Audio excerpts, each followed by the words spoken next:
Jeffrey Hinton, godfather of AI, ने recently अपनी Google की जॉब से रिजाइन कर दिया है। Hinton has quit Google. और उनका ऐसा करने के पीछे का रीजन है एआई। उन्होंने बीबीसी के साथ एक इंटरव्यू में बताया कि कैसे एआई चैटबॉट्स ह्यूमन एम्प्लॉयमेंट के लिए एक थ्रेट हैं। उन्होंने ये भी कहा कि एआई अभी हम ह्यूमन से ज्यादा इंटेलिजेंट नहीं है, लेकिन अगर फ्यूचर में एआई हम ह्यूमन से ज्यादा इंटेलिजेंट हो जाती है तो उसके कॉन्सिक्वेंसेस काफी ज्यादा खतरनाक हो सकते हैं। लेकिन एक पर्सन जिसे गॉड फादर ऑफ एआई का टाइटल मिला हुआ है, आज वही एआई को क्रिटिसाइज कर रहा है। लेकिन क्या एआई सच में ह्यूमन काइंड के लिए एक थ्रेट है? आइए आज की वीडियो में डिटेल में समझते हैं कि कैसे एआई हम ह्यूमंस पर एक काफी बड़ा खतरा है और कैसे एआई हम ह्यूमंस का अर्थ पर डोमिनेंस खत्म कर वर्ल्ड ऑर्डर को चेंज कर सकती है। आइए पहले जानते हैं कि आखिर एआई होता क्या है। एआई बेसिकली कंप्यूटर्स का एक आर्टिफिशियल दिमाग है जिसे डेवलप किया जाता है ज्यादा से ज्यादा डेटा प्रोवाइड कर और जितना ज्यादा डेटा इन मशीन्स को मिलेगा वो उतनी ज्यादा ही पावरफुल होती जाएंगी। फॉर एग्जाम्पल रोड्स पर जो स्पीड कैमरास होते हैं वो जितनी ज्यादा नंबर प्लेट स्कैन करेंगे उतने ज्यादा ही एक्यूरेट और डेवलप होते जाएंगे।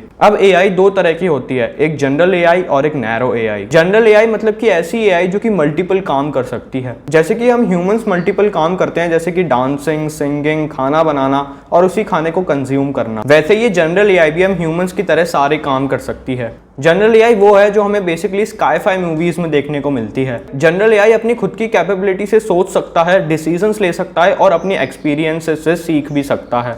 लेकिन प्रेजेंट के टाइम पर जनरल एआई एग्जिस्ट नहीं करती है। वहीं पर ही नैरो एआई सिर्फ एक पर्टिकुलर काम कर सकती है। फॉर एग्जांपल जो टेस्ला की कार्स हैं, अगर उनमें अमेरिका की रोड्स का डेटा फिट है तो वो इंडिया की सड़कों पर नहीं चल पाएंगी। नैरो एआई में सिर्फ लिमिटेड डेटा होता है और वो एक बार में सिर्फ एक ही काम कर सकती है। और आज की डेट में हम नैरो एआई को ही यूज करते हैं। आज अगर किसी कंपनी में एक सॉफ्टवेयर बनाया जाता है एक किसी पर्टिकुलर काम को करने के लिए, तो वो सॉफ्टवेयर उस पर्टिकुलर काम को करने में ही कैपेबल होगा, लेकिन ह्यूमंस उसके अलावा कई और काम भी कर सकते हैं। तो यही डिफरेंस है आज ह्यूमंस और एआई के बीच में। और आज के समय में हम एआई पर काफी ज्यादा डिपेंडेंट हैं। जैसे कि हम में से बहुत सारे लोगों के घर में एलेक्सा या गूगल होम तो हो गई, और अगर नहीं तो फोन में गूगल असिस्टेंट या सीरी तो होते ही है। साथ ही साथ आपके फोन में जो एडवर्टीजमेंट्स और रिकमेंडेशंस आते हैं वो भी एआई की मदद से ही आते हैं। एआई पहले आपका इंटरेस्ट और जो जो चीजें आपको पसंद है उसका डेटा कलेक्ट कर आपको सिर्फ वही चीजें दिखाती है जिसको देखने में आपका इंटरेस्ट हो, ताकि आप अपने डिवाइस में ज्यादा से ज्यादा एंगेज रहें। साथ ही साथ मैप्स जैसे कि गूगल मैप्स और एप्पल मैप्स में भी एआई का यूज होता है। साथ ही साथ चैट जीपीटी के आ जाने के बाद से हमारा काफी काम बहुत ज्यादा इजी हो गया है। जैसे कि मैंने खुद अपनी इस वीडियो के थंबनेल डिजाइन का आइडिया चैट जीपीटी से ही लिया है।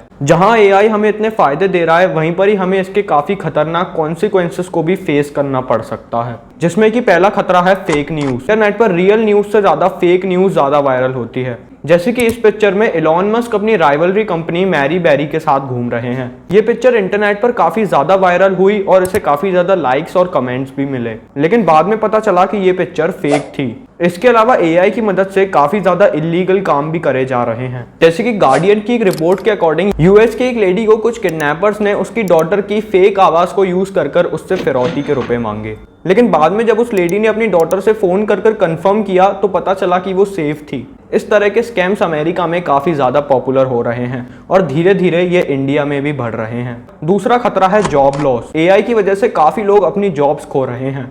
वर्ल्ड इकोनॉमिक फोरम की एक रिपोर्ट के अकॉर्डिंग 25% जॉब्स आने वाले कुछ सालों में नेगेटिवली इंपैक्ट होने वाली हैं। साथ ही साथ एक कंपनी आईबीएम ने अपनी 7,800 जॉब्स फ्रीज कर दी हैं, क्योंकि उनके सीईओ इन जॉब्स को ह्यूमंस की जगह एआई से रिप्लेस करने का प्लान बना रहे हैं। साथ ही साथ एक यूएस बेस्ड कंपनी है चैग, जो कि ऑनलाइन ट्यूशंस प्रोवाइड करती है, जिनके शेयर्स में रिसेंटली 50% का लॉस हुआ है, क्योंकि स्टूडेंट्स उनकी सर्विसेज लेने के बजाय चैट जीपीटी का यूज कर रहे हैं। साथ ही साथ इंडिया टुडे ने एक एआई एंकर सना को लॉन्च किया है, जो कि मल्टीपल लैंग्वेजेस में लोगों तक न्यूज पहुंचा सकती है। मतलब कि अब न्यूज एंकर्स की जॉब भी खतरे में है। साथ ही साथ अब सोशल मीडिया इन्फ्लुएंसर्स भी एआई से जनरेट किए जा रहे हैं। जैसे कि ये है मिकेला, जिसके इंस्टाग्राम पर लगभग 2.8 मिलियन फॉलोअर्स हैं और ये एआई मॉडल म्यूजिक वीडियोस भी शूट करती है और सैमसंग और पराडा जैसे ब्रांड्स के साथ कोलैब भी कर चुकी है, जिसके चलते इसके क्रिएटर्स करोड़ों रुपए कमाते हैं। अरे यार, अब तो इंस्टाग्राम पर रील बनाने में भी फ्यूचर नजर नहीं आ रहा है। इसके अलावा एआई की वजह से एनवायरनमेंट पर भी एक काफी बुरा असर पड़ रहा है। जैसे कि चैट जीपीटी आपके 20 से 50 सिंपल क्वेश्चंस आंसर करने के लिए 500 ml वाटर यूज करता है,